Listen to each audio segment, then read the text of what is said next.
Hello दोस्तों, इस video में आपका स्वागत है। और आज का हमारा टॉपिक है राजा राम मोहन राय। ठीक है, इनका जन्म कब हुआ था? 1772 में इनका जन्म हुआ था। ठीक है, और 1833 में इनका क्या हुआ था?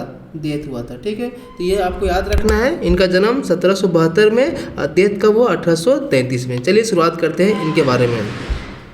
तो बोला जाता है कि जो राजा राम मोहन राय थे, इनका जन्म कहाँ हुआ था?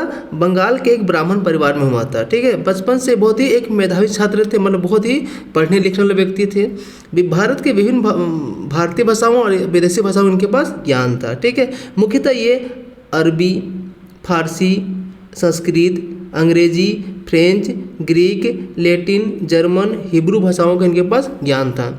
इन भाषाओं के माध्यम से इन्होंने विभिन्न समुदाय और समाज की संस्कृति का अध्ययन किया, जिससे वे विश्व के अनेक संस्कृतियों, विशेषकर यूरोप की संस्कृति और आधुनिक ज्ञान के संपर्क में आए। तुलनात्मक अध्ययन का मार्ग अपनाकर एक तरफ उन्होंने अपने धर्म का समाज और व्याप्त बुराइयों को खोजा, दूसरी तरफ विश्व के अन्य धर्मों, आधुनिक पाश्चात्य ज्ञान एवं विचारों को महत्व को समझा।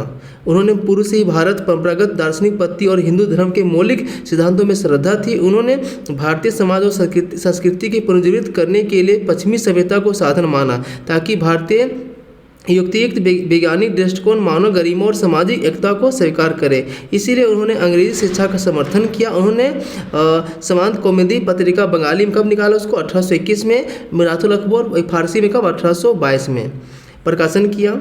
इसके अलावा बोला जाता है कि द्वारकानाथ टैगोर के साथ मिलकर 1822 में उन्होंने बंगदूत नामक साप्ताहिक पत्रिका निकाली, जो 4 भाषा में था, बंगाली, हिंदी, फारसी और अंग्रेजी में प्रकाशन किया। उन्होंने धर्मों के तुलनात्मक अध्ययन पर बल दिया और एक केसरवाद और विशेषताओं को प्रेरित होकर तोहफत उल मुहिद्दीन का नामक निबंध लिखा। राजा राम मोहन राय ने 1803 में ईस्ट इंडिया कंपनी में राजस्व की विभाग में नौकरी शुरू कर दी। 1809 में वे एक अधिकारी जॉन डिग्वी के सहायक बने और सन 1815 में उन्होंने आत्मीय सभा की स्थापना किया।